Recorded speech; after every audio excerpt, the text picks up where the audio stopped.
Well,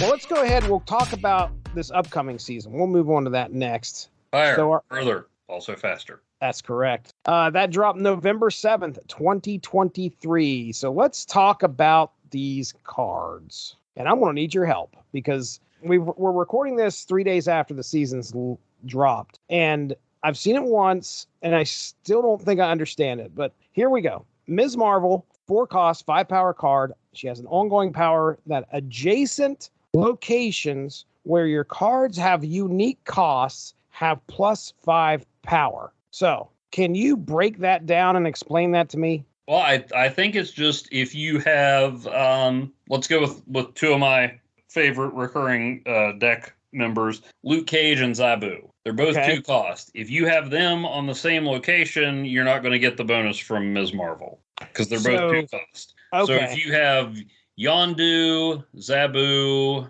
does anybody else rhyme? Yondu, Zabu, Moon Knight, and Abomination. So that'll be what? 2, 4, 7, 16, and then you'll get +5 because they all have different costs. Okay. All right. And the adjacent part of it is just like it won't count. It won't count in hers, right? Right. Okay. So she'll be like Mr. Fantastic. You'll see her played in the middle a lot, I would assume. Okay. So makes sense because I saw that happen, and that's exactly where they played her. Spider-Man grabbed her and moved her over one, I think, to the right lane. I noticed that her bonus stayed in the middle, and I was like, okay, I don't understand what's going on here. So, well, just since she's an ongoing, I told you I like that. I like to do those ongoing decks and drop Spectrum in at the end, so she'd be good in there.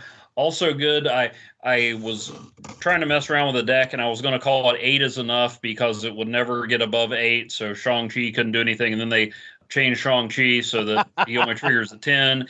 That's just not conducive to a clever deck name. Yeah, no, but it's not. But stuff like that. I could see playing her with like Iron Man and Onslaught, where you can really rack up points, and yet Shang-Chi is not going to touch him. Mm-hmm. And with that change, Shang-Chi now can't take out Living Tribunal on my Living Iron Slot deck. That's right. So that's so I actually changed that around because I had Warpath in there for a while, but they bumped him up to a 10, so I replaced him with Rescue, so that that deck is Shang-Chi proof now. Love it. If I was building a Ms. Marvel deck, I would put Wasp and or Yellow Jacket because then you've got another unique cost. Usually you're just going 1 to 6, but if you got them there, you got a 0 in there, so you got another a little more variety to your costs. Mm-hmm. That was my thought on that. I haven't pulled the trigger on this one. Haven't seen her a whole lot, but again, she's one that can make a not inconsequential adjustment to your points without opening you up to Shang-Chi. Right. If you can pull this off and having Onslaught back her up. Yeah. My goodness, that would help. Yeah. And then put her in there with Man-Thing and get Zabu to drop them both down to 3s. Right. Yeah.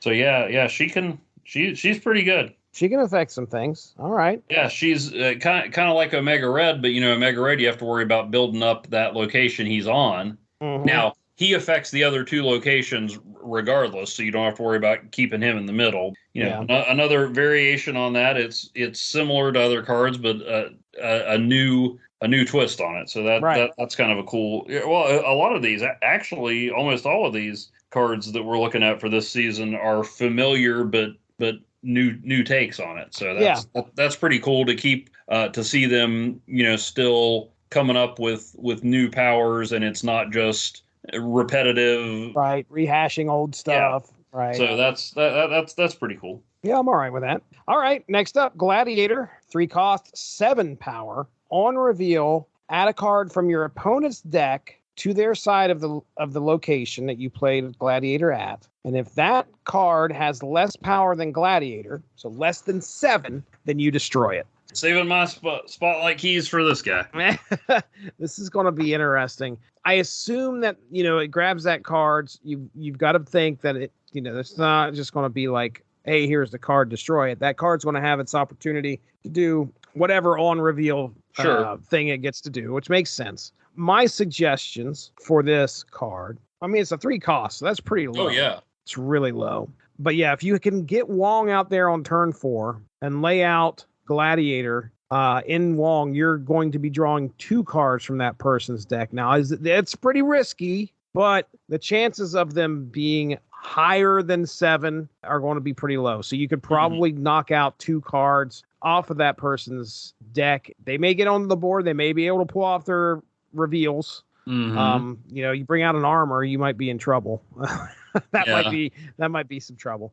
But then I also thought, okay, Odin too. Go ahead and throw Odin in there. Although you want to turn 7 if you got an Odin, because it ain't going to matter much. Probably isn't going to matter much if you get it on turn 6 and that's all you got. But then the other thing I had is to throw Null into your deck. Because if you want to be destroying other cards, you may be able to pump that Null up pretty quickly. Yeah. Throw them in with other cards that rack up all your Null points on your opponent's side. So Shang-Chi, Yondu, right. Can almost never get Electro to work, but talk about a good candidate for Nico to turn into a demon. That's true. Oh, yeah, good point.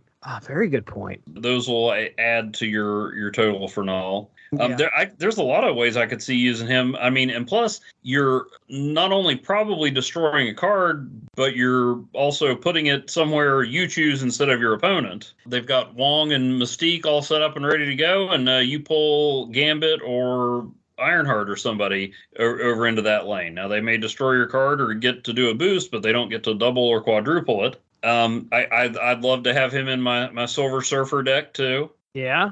There's a lot of ways, and we should specify for listeners, this is the purple mohawked, one of Marvel's many Superman analogs, head of the Shi'ar Imperial Guard and sometimes head of the Shi'ar Empire, not the mentally ill tailor who sometimes helps and sometimes tries to kill Daredevil with wrist-mounted buzzsaws. Right. 2 different gladiators. But so help me, if they make Melvin Potter, the Daredevil Gladiator, a variant of this Gladiator, actually that'd be kind of funny. It would.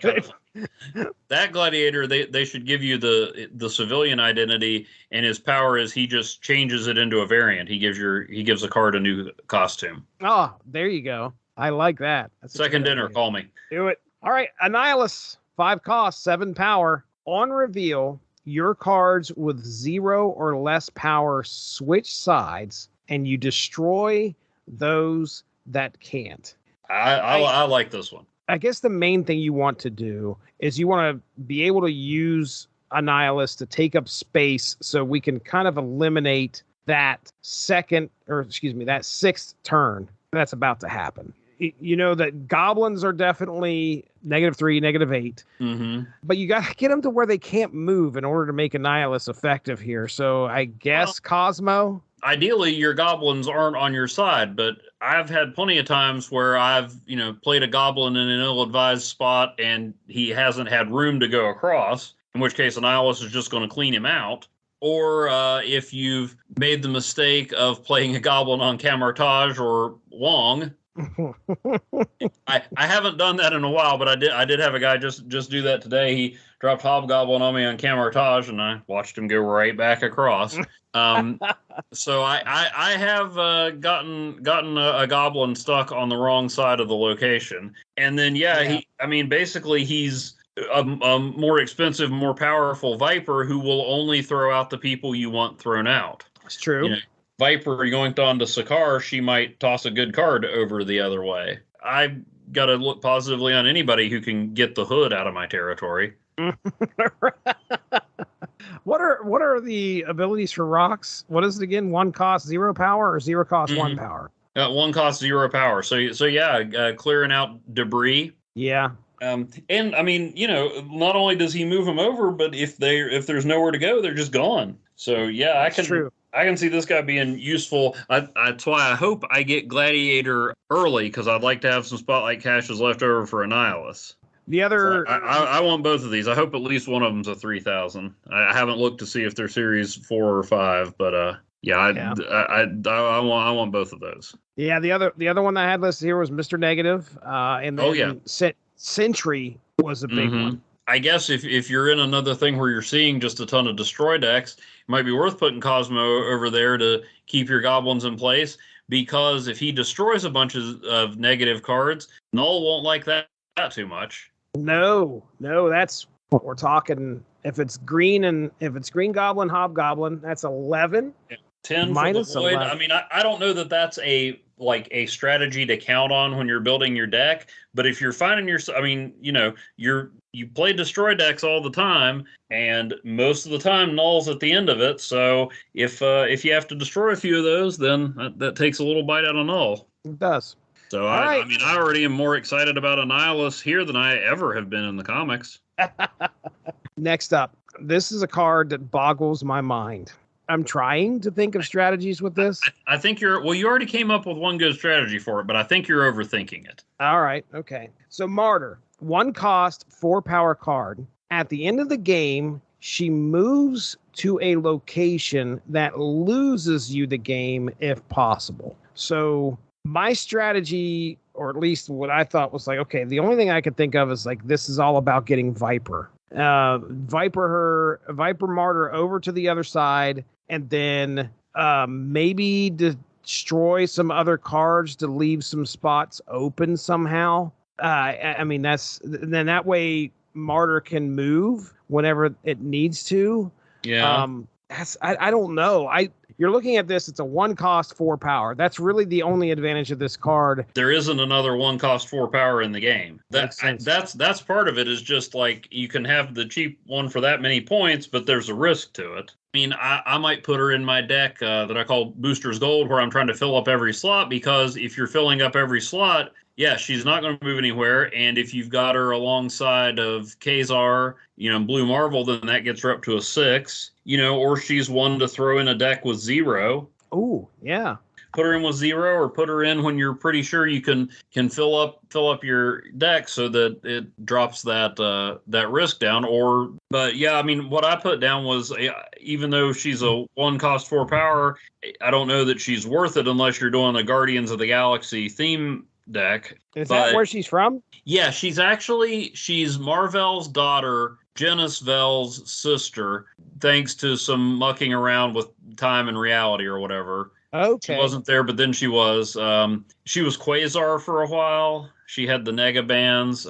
She was Moondragon's girlfriend. And but yeah, she's Marvel's daughter. Okay. Even though, yeah, she's 4 points, I don't know why you would put her in a deck in place of Sunspot or Nebula, or heck, even Spider-Ham. Although I did find inadvertently today Spider-Ham's Kryptonite. Oh, really? What is that? You always get Quicksilver in your first hand, so he'll always be on the left. So, I mean, I don't know why you would build a countermeasure for Spider-Ham specifically into your deck, but oh, right. If you got Quicksilver and just want to keep him there, Spider-Ham can't hurt you. That's true. So, but yeah, I didn't think of Viper. So, and then we've talked about some other ways that she'd be useful. Is it enough? Is 4 points enough to, again, take out all those other cards? But if you put her in a deck that's designed to fill every spot, or designed to toss a bunch of cards over to frustrate your opponent, then yeah, I can see a place for her. And it's a cool effect. I mean, maybe she's a slightly more useful version of Ravonna. Even when they dropped Ravonna's cost, or Ravonna, on the show they called her Ravonna. I don't know. Whatever, I still have not been able to make Ravonna worth it, even though I was really excited about it. And I look at her ability and I'm like, this should work. Ravonna, and then she always gets taken out of my decks. Fine-tuning, I'm like, I just can't quite. So I can see where this would be cool. I like the concept. It plays off the name. I'm just not sure how well it works in practice. Yeah.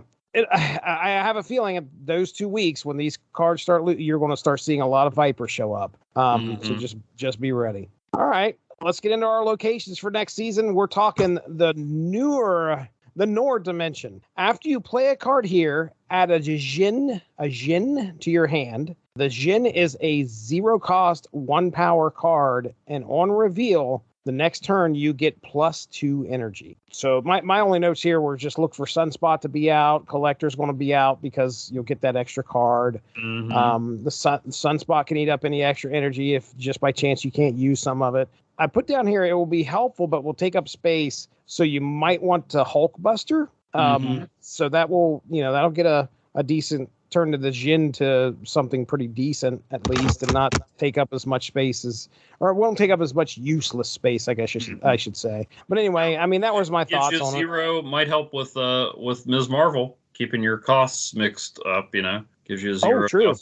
Very true. Very true. And imagine if you get the Nord Dimension and then Hotel Inferno. Ah, beautiful. That would work. Yeah. That would really work. So, and that's I had to double check, but that's from the Ms. Marvel TV show. So, it? It is in the comics. There is a reference to it in the comics with a villain called Lightmaster, but that's why it's in this season, is because it was something they talked about on the Ms. Marvel show. Got it. All right, and then moving on to what I think is going to be a very, very fun location, Tarnax 4. After you play a card here, transform it into another card at the same cost. So I can't wait.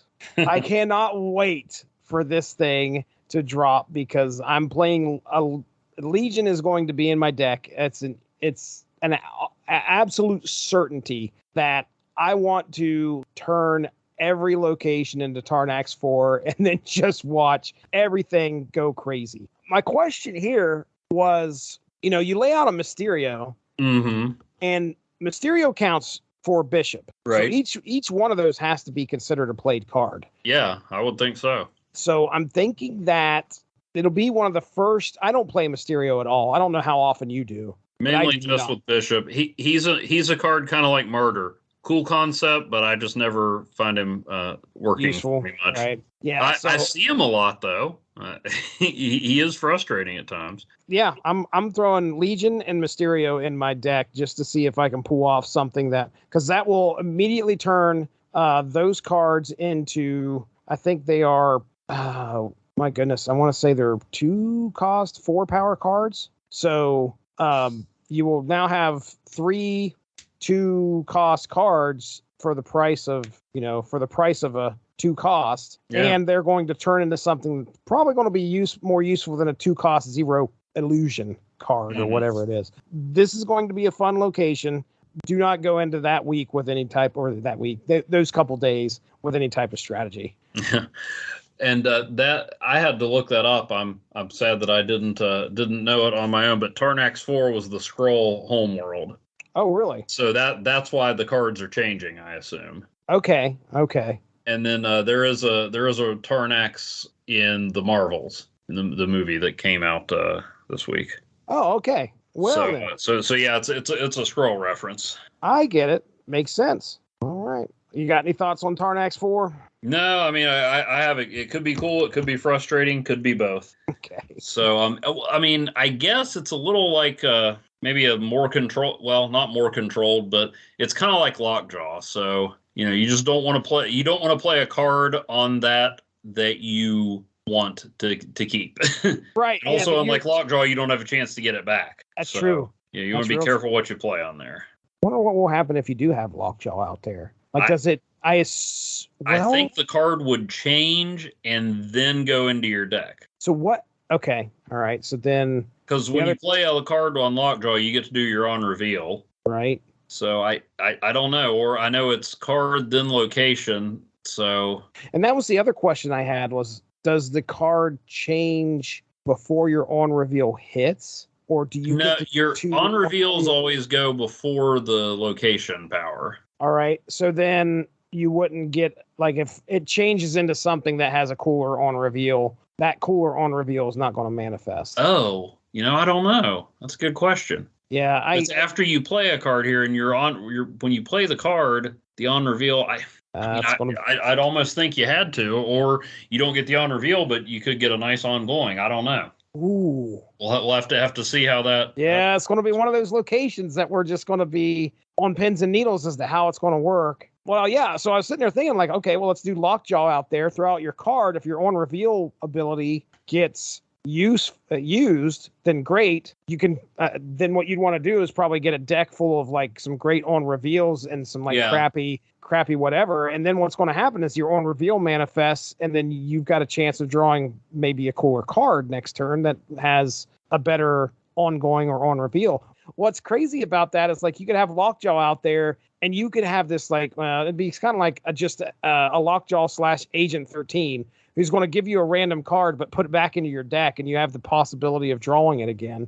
These are the kind of locations, I know I've said it before, these are the kind of locations I really like. They can turn a game around. Nobody knows what's going to happen, and they're fun. I find them fun. This isn't a stupid, some of the stupid stuff that we've seen in the past, like Sandbar or Plunder Castle. This is stuff that makes the game more enjoyable, in my opinion. Thanks a lot for joining us. Make sure to tune in tomorrow for the next installment of Snap Material.